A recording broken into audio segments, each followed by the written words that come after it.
Thank you for watching our video. Please give us a big like, subscribe to our channel for new videos every day with amazing cars. Leave us your opinion in the comment section on the video.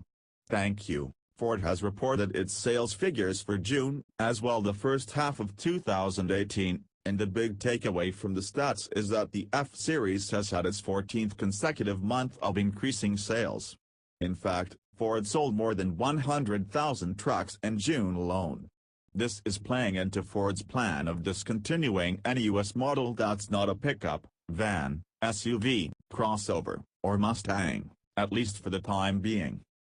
Sales for the Ford and Lincoln brands for the past 6 months have been tallied up to 1,277,691 vehicles, a 1.8% drop compared to last June.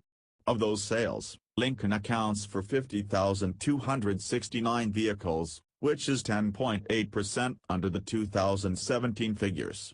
Further affirming Ford's grudge against sedans is the fact that this decrease can mostly be attributed to poor sales of the Focus, Fusion, and C-Max.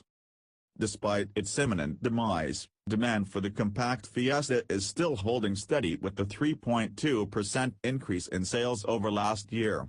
Still, the 25,359 Fiestas sold over the past 6 months are paltry compared to the 451,138 examples of F-Series trucks.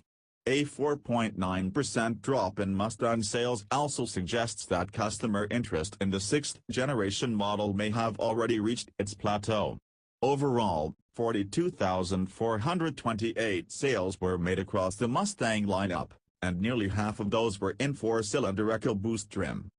Over on the Lincoln side, numbers are down across the board, with one notable exception, the Navigator.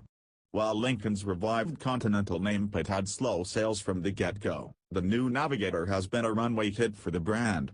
The brand has sold 9,115 Navigators for 2018, which is a dramatic 82.4% increase from last year, accounting for nearly 1/5 of all Lincoln sales. The Continental sedan, on the other hand, has sold 28.3% fewer examples in its second year of production, for a total of 4,478.